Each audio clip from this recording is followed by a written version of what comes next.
Perkenalkan, nama saya Albert Ignatius Alboin, NIM saya 21G10044. Saya dari kelas akuntansi 1.2. Pada kesempatan kali ini saya akan menjelaskan materi yang diberikan oleh dosen saya kepada saya di mata kuliah Filsafat Ilmu dan Logika. Peranan filsafat bahasa dalam perkembangan linguistik. Dalam perkembangannya, filsafat yang tidak bisa lepas dari pembahasan mengenai bahasa melahirkan ilmu filsafat bahasa. Filsafat bahasa semakin berkembang karena bahasa memiliki fungsi subjektif yang menggambarkan pengalaman hidup manusia. Subjektivitas inilah yang akan terus memantik minat dari para aktor filsafat bahasa untuk mendiskusikan dan memperdebatkan aspek-aspek yang terlibat. Artikel ini mengkaji hubungan antara filsafat bahasa dan perkembangan linguistik. Dari kajian pustaka kritis, penulis melihat bahwa bahasa adalah sebuah objek atas refleksi unik pengalaman kehidupan manusia. Hal itu dapat dilakukan dengan memanfaatkan filsafat ilmu sebagai motor dan linguistik sebagai roda penggeraknya. Lebih lanjut, manusia menggunakan bahasa sebagai media untuk mengungkapkan pesan-pesan yang terdapat di dalam dimensi kognitifnya. Dalam diskursus mengenai bahasa merupakan sebuah diskusi panjang yang seakan-akan tak berujung. Hubungan antara filsafat dan bahasa telah menjadi sebuah diskusi yang diawali sejak zaman Yunani. Para filsuf pada waktu itu dapat mengidentifikasi bahwa bahasa melalui sebuah analisis atau telaah bahasa dapat memecahkan permasalahan-permasalahan dalam filsafat. Permasalahan seperti keadilan, kebaikan, kebenaran, dan hakikat yang ada mulai dapat dijawab dengan menggunakan metode analisis bahasa. Lebih lanjut, menurut Kaelan 1998, secara keseluruhan filsafat bahasa dapat dikelompokkan menjadi dua pengertian, yaitu yang pertama, perhatian filsuf terhadap bahasa dalam menganalisis, memecahkan, dan menjawab nilai-nilai filosofis. Dan yang kedua, perhatian filsuf terhadap bahasa sebagai objek materi yang menjadi perkembangan aliran linguistik. Berdasarkan proposisi pertama, bahasa mempunyai kedudukan yang krusial dalam memahami, memecahkan, dan menjelaskan konsep-konsep permasalahan filsafat. Pada proposisi kedua, bahasa berkedudukan sebagai objek material sehingga filsafat bahasa mencoba untuk menjelaskan hakikat dari bahasa itu sendiri. Secara lebih dalam, Kaelan mengidentifikasi hakikat bahasa sebagai substansi dan bentuk fisik atau struktur bahasa. Berdasarkan penjelasan tersebut, dapat dikatakan bahwa bahasa mempunyai sebuah posisi yang sangat penting atau significant role dalam diskursus filsafat.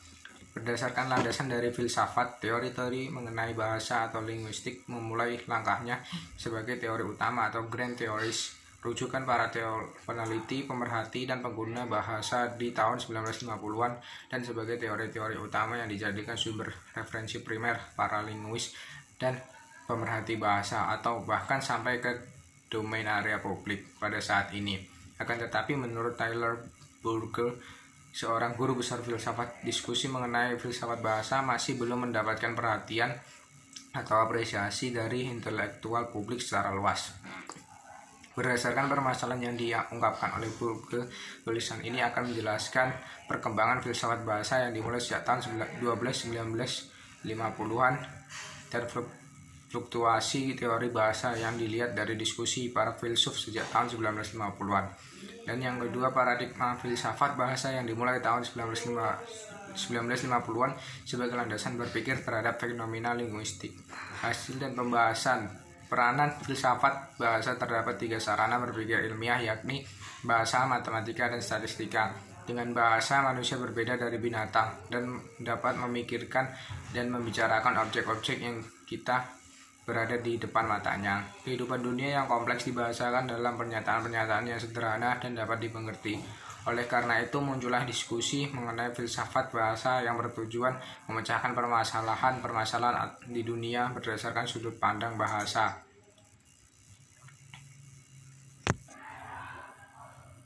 Merujuk kepada apa yang dideskripsikan Bourdieu mengenai filsafat bahasa, diskusi mengenai filsafat bahasa merupakan sebuah area yang belum mendapatkan apresiasi dari domain intelektual publik. Dalam hal ini terdapat sebuah garis komunikasi yang lemah atau weak lines of communication yang menghubungkan antara filsafat bahasa dan hal-hal yang terkait dengan praktik kebahasaan. Kritik keras positivisme terhadap nilai-nilai kognitif mungkin menjadi salah satu alasan kuat mengapa filsafat bahasa belum mendapatkan apresiasi dari para intelektual publik.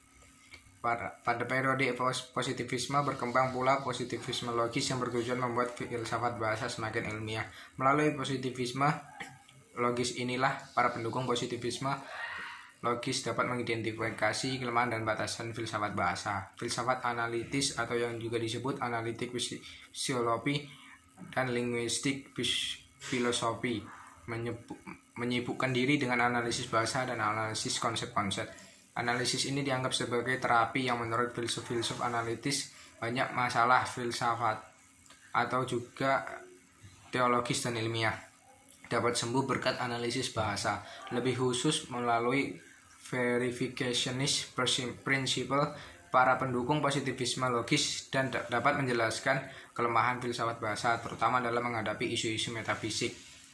Mereka berpendapat bahwa filsafat bahasa seharusnya memiliki fungsi sebagai alat verifikasi atau mengecek kebenaran sebuah fenomena. Dengan kealpaan fungsi verifikasi tersebut, klaim filsafat bahasa atas fenomena yang terjadi menjadi tidak bermakna. Filsafat bahasa diharapkan dapat meniru dan mengimitasi sains yang memiliki fungsi sebagai alat verifikasi kebenaran. Para pendukung positivisme logis juga menilai bahwa kedua prinsip teori makna juga memiliki label teori empiris dari sebuah ilmu dan hal itu dapat dijustifikasi dari adanya faktor pengalaman. Dalam hal ini mereka dapat melihat bahwa sains dapat menjadi alat verifikasi dan dapat melakukan justifikasi terhadap fenomena di dunia dengan menggunakan landasan empirisme. Demikian penjelasan dari saya. Sekian dan terima kasih.